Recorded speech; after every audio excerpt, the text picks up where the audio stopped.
Hi guys, it's Alex again. It's been a really long time since I've made a video.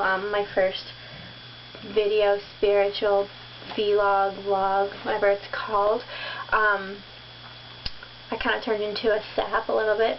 I was just explaining my history, or what my experience with anxiety, what exactly anxiety is, how it feels to someone who has anxiety, and how I've managed to deal with it, and now I'm a stronger and better person because of it, even though I still continue to have my bad days, just like everyone has their good and bad days, no matter if you have anxiety or not.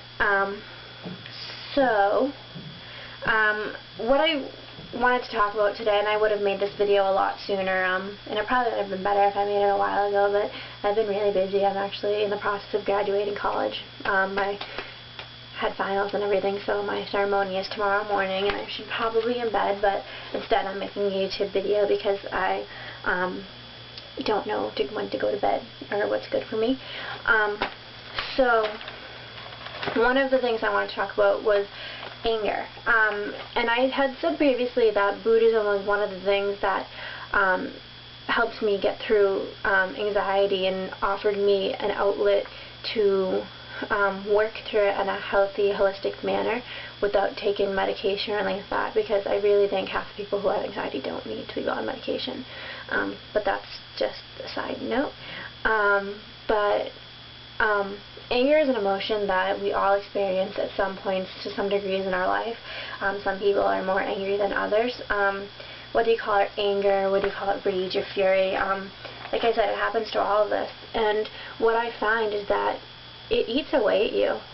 If you become angry enough and as often, it'll turn you cynical, it'll turn their heart cold, and you become critical of everything. I am not a naturally angry person, and I kind of have a very guilty conscience. A very guilty conscience.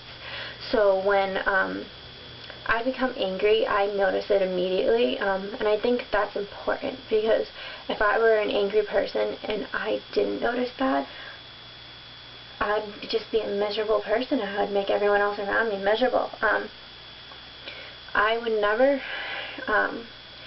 it would never be my intention to purposely, intentionally hurt someone.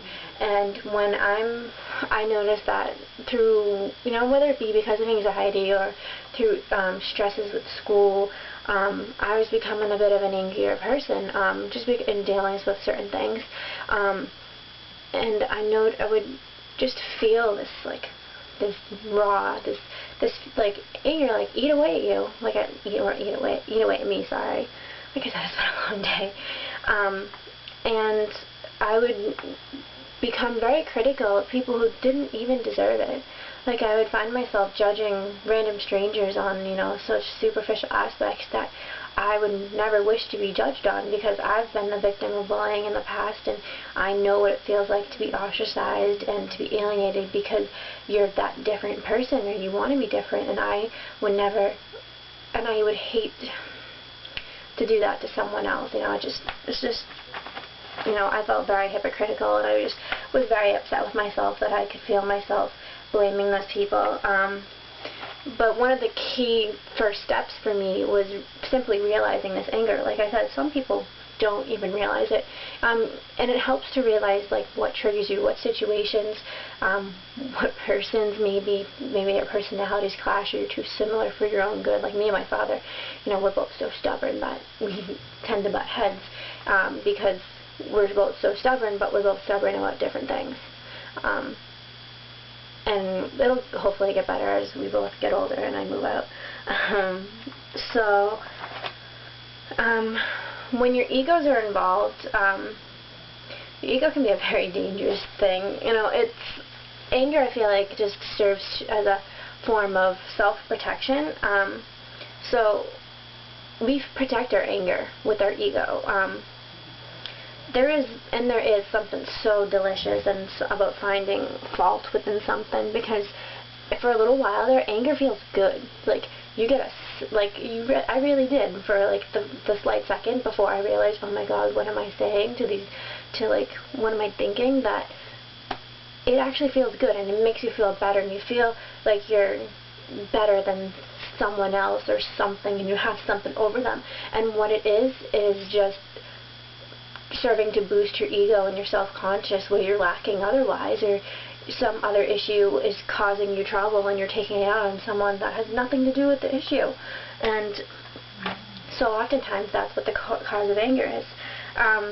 In Buddhism, one of the key practices is to cultivate metta, which is a loving kindness to others, all other beings, and it's free of selfish attachment, so it teaches you to let go of your ego. And to do this, to cultivate loving kindness, you kind of just have to let go. You have to focus on other people. You have to be generous. Generosity is the way to do that.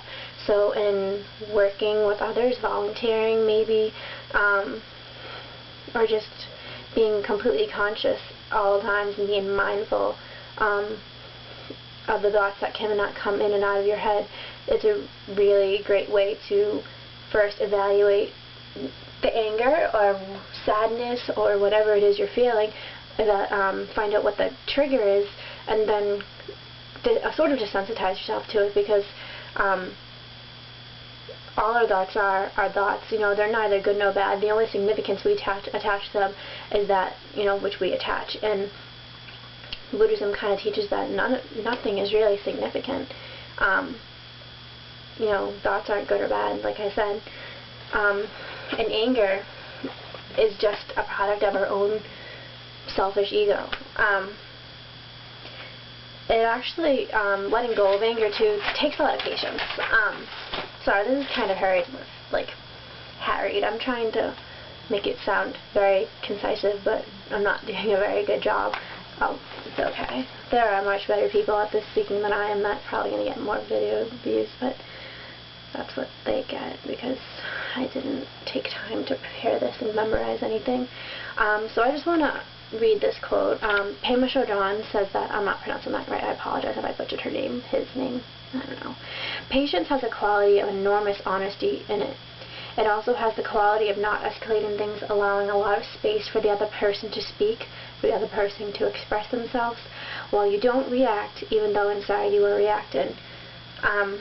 To stand up and not submit yourself to anger when it's just like foaming at the brim to get out, it takes a lot of patience, a lot of courage, and a lot of self-control, but it's so completely worth it. Because how many times when the people tell you to bite your tongue and you're like, I don't want to, and I just want to say what I have in my mind right now and make me feel so much better.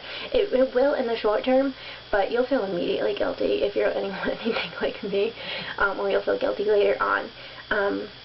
How often after you've let yourself calm down for a little bit do you realize it's really not that big of a deal and you don't need to be that angry about it? You just don't.